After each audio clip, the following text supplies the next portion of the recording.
Ici Radio Taïwan International. Tout de suite, Meg Wang vous propose l'émission Retour à la source.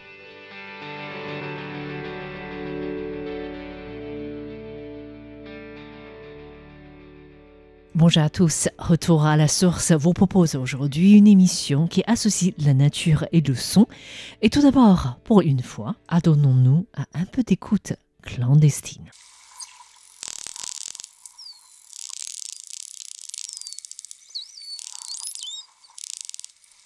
Nous venons d'écouter une conversation d'un ensemble de dauphins à bosse du Pacifique. Certes, pour l'instant, il nous est impossible de comprendre leur dialogue, s'il s'agit d'un échange de joie ou d'une dispute. Peut-être un jour, les humains réussiront-ils à décoder entièrement les communications des animaux marins. Mais avant cela, rien ne nous empêche de prêter nos oreilles à ces animaux, surtout que les sons de la mer peuvent être beaucoup plus accessibles que l'on ne le croit. Notre émission d'aujourd'hui s'intéresse donc aux sons des mers à travers l'exposition sur l'océan organisée par Academia Sinica sur le Salon international du livre de Taipei.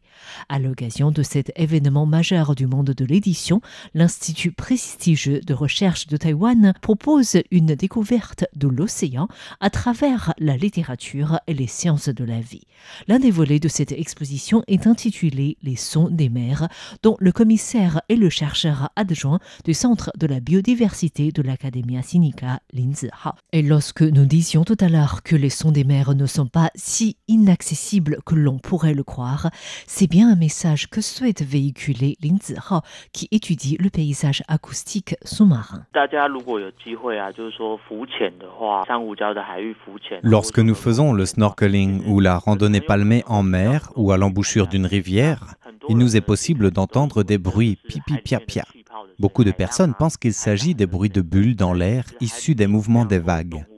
Mais en réalité, il y a de nombreux animaux marins qui font ce genre de bruit pour communiquer entre eux, voire pour capturer leur proie. Par exemple, près des récifs coralliens, il y a souvent des bruits pipi-pia-pia qui font penser à la pluie ou au pop-corn. C'est souvent des bulles créées par des cardons grandes pinces, c'est-à-dire des crevettes pistolets lorsqu'elles claquent leurs pinces pour capturer leur proie. D'autres crustacés peuvent également faire des bruits pour chasser. Les sons de la mer sont ainsi extrêmement riches. C'est pour cette raison que nous menons des recherches sur le paysage sonore océanique, puisque les paysages sonores peuvent varier d'une mer à l'autre.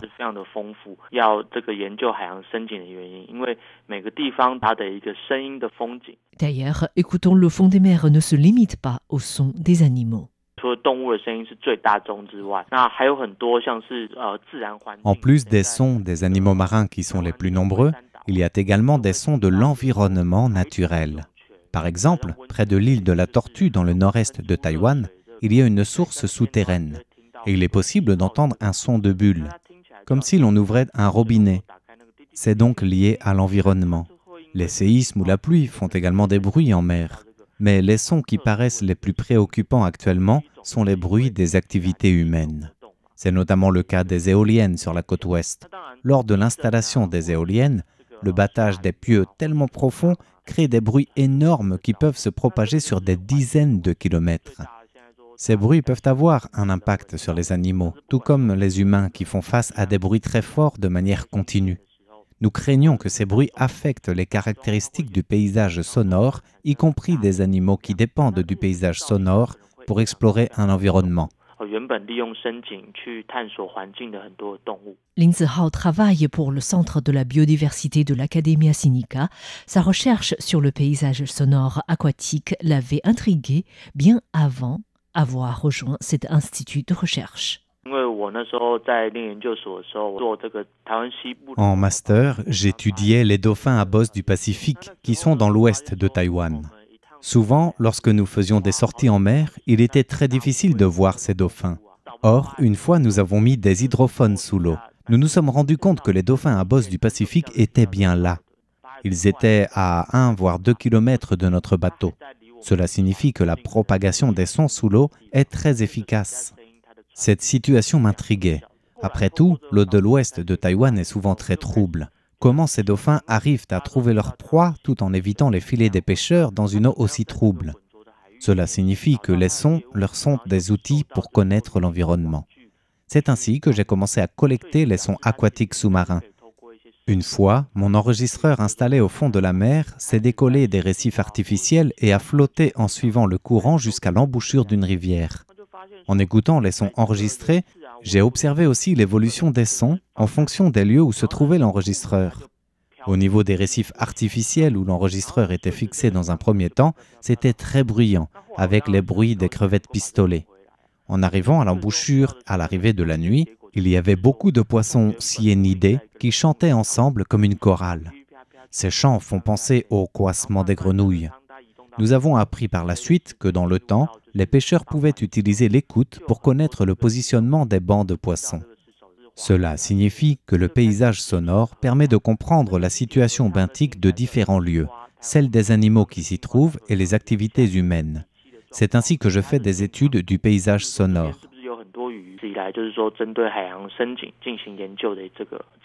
Alors, avant de poursuivre notre découverte de recherche sur le paysage acoustique sous-marin avec le chercheur Linzi Hao de l'Academia Sinica, écoutons cette chorale de poissons qu'il vient d'évoquer.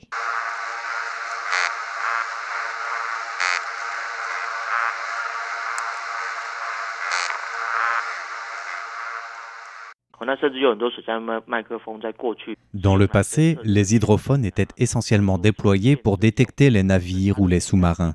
C'est ainsi un outil sensible qui nous permet de collecter des sons.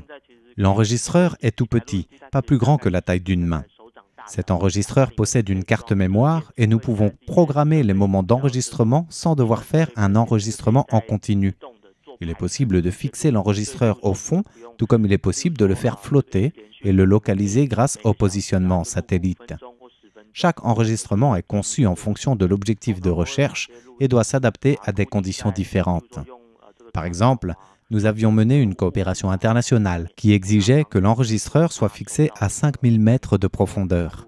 L'enregistreur devait être protégé par un boîtier en alliage de titane pour résister à la pression de l'eau.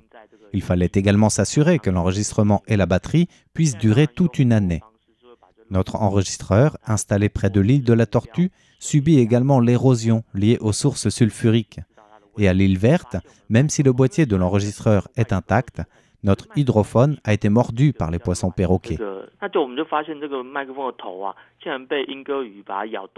La recherche sur le paysage acoustique sous-marin ne consiste pas uniquement à comprendre les sons, mais également étudier les relations entre les sons et l'environnement. La recherche sur le paysage sonore est importante, entre autres, pour la recherche de notre centre de biodiversité.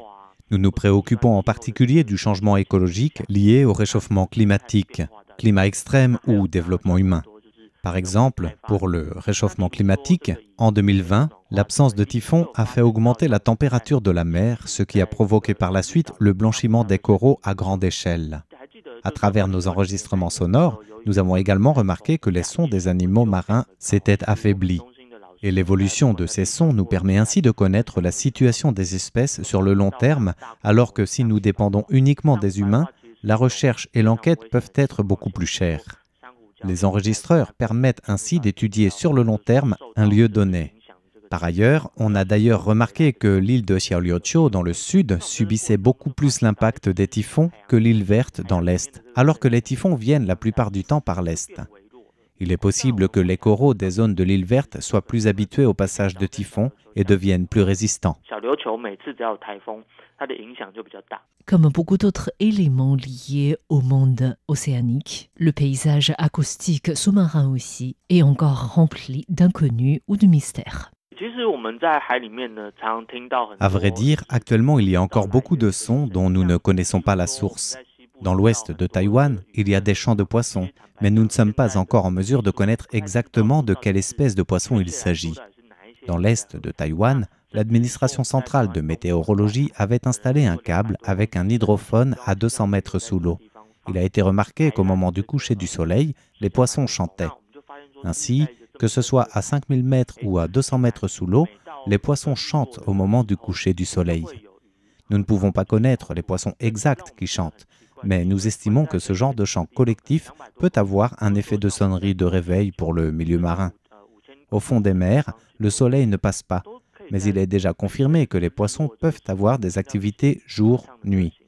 On se demande si à travers ces champs qui se propagent sur de longues distances et en profondeur, les poissons sont capables de détecter le cycle jour-nuit.